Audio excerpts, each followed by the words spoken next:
Got any to do one more, Tammy? Cow. Yeah, wasn't it? Do you want to do one more? Sure. Austin Adams, thank you for the Do I information. have a choice? I'm No, in you the don't. car. No. Edwin de Jesus. Is loose stool common in a pregnant female around the 7th week of pregnancy? Tammy? Is what? Loose stool, 7th week of pregnancy. Yeah. But you need to take your temperature. You know, if it's got blood in it, then you've got something going on. You need to So what Tammy's saying is, if any time take you're the worried, stool into your vet, if they'll let you, and just take it in well, there. I wouldn't even do that actually. What I would do If is this. she's got blood in it. Well, let me. First thing is, you're a week out from having puppies. Give your dog safeguard for 3 days. You know, grab a hamburger. Do safeguard again about a week after the puppy's been born. So that, then if you've got a persistent problem with this, the next thing is take the dog's temperature. If it's 102 or higher, go to the vet because something's going on. That's basically it. Right. Because you want those babies nice and healthy. Yep. JTG, we have a few litters of micro Bernie doodles and golden doodles. Oh, we've got a neighbor that's got a with only Bernedoodle. 6 out of 20. Ooh, 6 out of 26. A lot of puppies. What? Sold. They've only sold 6 out of 26. We've never had this few sales. I question the person in charge of our ads and site as they work with other breeders as well. Whoops, read more here. What would you suggest to get them sold? Thank you for your time. Love the channel. Well, so early advertisement of the babies right after they're born. That helps. Well, so the question here, I think, is that you've had success and now you've got things that slowed up. So what's going on? And the answer is, I think a lot of us are seeing this. There is definitely a lot of Frenchies and generally a lot of puppies on the market. And the reason for this presumably is because we had 2 years of COVID and stimulus checks. People decided that a puppy would be a good thing to have during that time, and then a good thing to do would be to breed it. So that's what's going on. So what do? Well, first is we differentiate ourselves from other people with the quality of our dogs. If you've got good quality dogs, harp on it, show it, explain it. That's the first thing. The second thing is that our goal is not to be the cheapest in the world. Our goal is to be the best. And the best does cost more money. So that's the next part. Advertise soon and advertise consistently and take good photographs and videos. I think videos are very helpful to people because they can really see the dogs moving and see more than just a static. The photograph can hide all kinds of things. A video does not. So do videos. Make yourself available to talk to people, and remember that it's going to take some time and effort to sell dogs, so don't get frustrated when people ask lots of questions, because they're going to. And be consistent. That's it. And I mean, look, then the last thing about this is start early, and look, it's supply and demand. If there's a lot of supply, then the prices are going to drop. So in those situations with any commodity, that you've got to adjust price according to what's going on. So the prices that, for instance, look at things like fluffy French bulldogs that were selling for astronomical amounts of money here a couple of years ago are significantly less expensive today. So don't get stuck on your previous prices. Find out what current pricing is and be consistent with what's going on. If you don't, then you may end up getting stuck with a lot of puppies. Speaking of puppies, I have a litter. They are fluffy carriers from Love My Boubelet in Paris. I have 4 girls and 1 boy. Cody Wayne has 9 babies, and they're all testable chocolates. And so Cody's phone number is 806-664-0173. My phone number for my fluffy carriers is 580-799-1910. Let's see here. Christina Finley. Congratulations on your daughter. We're talking about her wedding that happened last weekend. Well, thank you. It was a great wedding. It was really enjoyable. It's a beautiful day in a really nice setting. Yeah. With 2 people who love each other. Oh, yeah. So it's very good. Yeah. Avogadro's not coming to season. Pups were born last year. Pups are 1 year old on 1st of May. Well, so, this happens sometimes. If some dogs, we've got dogs that have historically taken a year between heat cycles. Most dogs is quite a bit less than that.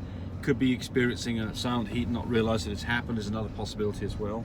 But the answer is just hang in there. If you've got another dog that's in heat, house them together, let them be together, and that can definitely help bring a dog in heat. Not much else. There are shots you can give, but I'm trying to think the name of the shot. I can't feel the name of it now. Something 46. Well, anyway, I don't recommend it. I mean, I don't like giving shots to dogs. We've never done it. So, start messing around with nature, you can have unintended consequences.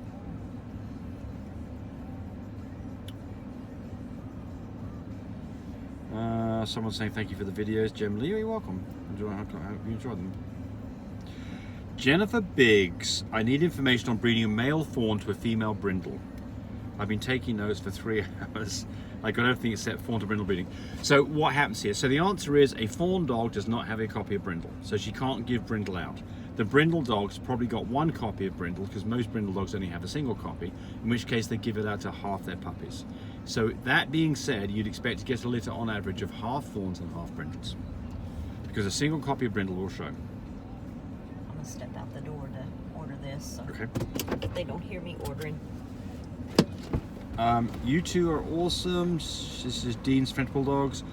What DNA makes a champagne? A champagne is a chocolate covered in cream. So that would be, there's 2 versions of it, but the most common one is little d, little d, little co, little co. Or you could have one made from testable chocolate, and that would be little b, little e. Let me start the whole thing again, I got that wrong. A champagne would be little e cream, and either little b testable chocolate, or little co cocoa, or both together, which would be a new shade. So in all these cases, the dog looks cream, but underlying DNA is a chocolate. Emily Brott, sweet potato and food. Another Frenchie owner warned me not to give it to a puppy due to bladder stones. Have you ever heard of this? Okay, so no, I haven't, but I would think this right off the bat. Look, I just can't believe that sweet potatoes, you'd have to have a diet of a lot of sweet potatoes before you ever produced a bladder stone. Bladder stones don't just happen.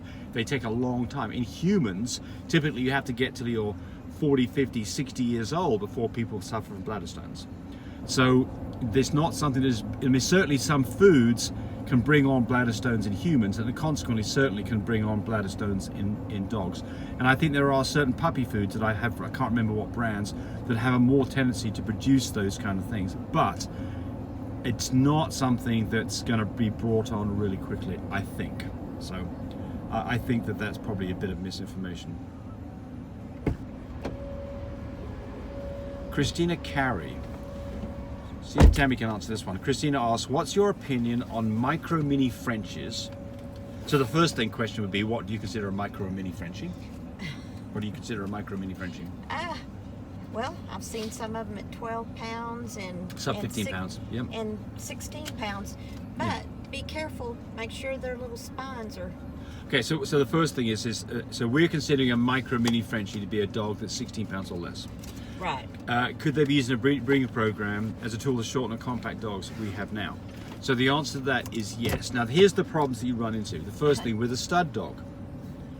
Be careful about how small, and if they're. Yeah, with a stud dog, you tend to see small dogs don't have very big testicles, and so their semen count's not very good. So that's the first problem you've got. Or they don't have any. Or they don't have any. So that's the first thing. If it's going to be a stud dog. But I've seen small ones out there. That's Yeah, absolutely. Yeah, so that's the first thing. And the second thing is that no pennies. Obviously, if this is a female, you've got to be prepared to do a C-section. To not C-section a dog that small would be a huge mistake. And then Tammy says, make sure this dog has a decent spine, because one of the things that you see in small dogs. Well, if you see those real compact ones. You have to be worried about spines. Yeah. Right, worried about spines. Right. Yeah. Right. So the answer is yes, it can work, but there are some things to be aware of. And I mean, when I say compact, it's just really bunched up, like the neck to the. Well, look at Dior. Dior was he's still a lot round, but he's not little bitty. He's not a stud anymore. He's too old. But he was a short little guy, and he produced beautiful babies. Oh gosh, yes. And I mean, he weighed 16, 17 pounds. Oh my. Reproduced him from another dog. He didn't weigh 17. He weighed less.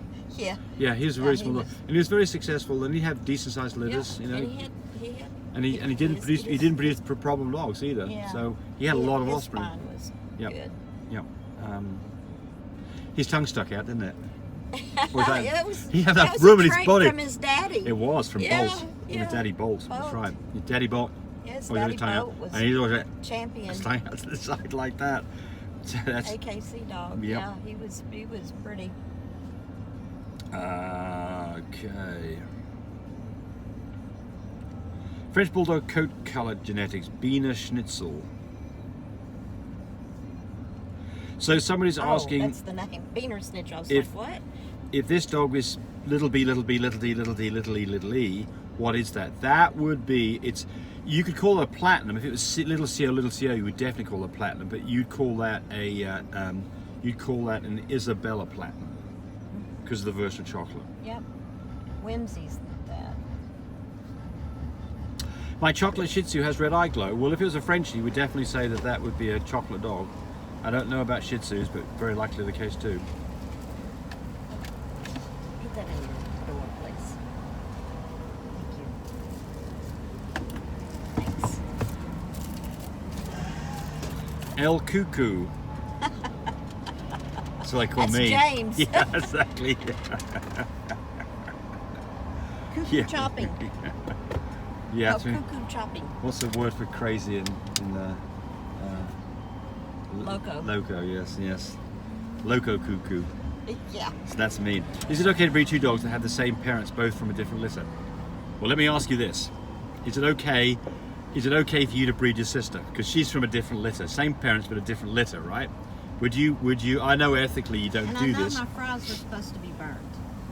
He was supposed to leave them in there longer. But so the answer is no, you do not, absolutely do not do that. Because just because they're from a different litter, they've got exactly the same genetic problems. So two parents produce two litters, you do not, well, you can do this. There's a thing called breed coefficient. And I'm not sure what the breed coefficient, a breed coefficient of 1 is an absolute disaster. You can't hardly get a breed. You'd have to have a And make sure I cloned get dog plenty you of breed back ketchup, to itself. Please. Thank you. But I think you have a coefficient of 1/4 in that situation. But look, you just don't do this. I mean, you can if you know this is inbreeding, and so people do this because of the show ring. I would not have any part of this personally. You're a very good chance of running into genetic problems that are really going to cause you huge problems. I've done whole videos on this, so we'll just finish up with this one here. What's going on here is this: if you've the problem gets to be is that the recessive genes. So you and me both, Tammy, everybody watching this, so you've got some recessive genes in there that are really bad news.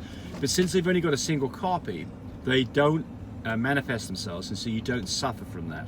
Some things like would be sickle cell, Huntington's disease. These are all examples of things that are single recessive genes. And you look at things like sickle cell, fairly common.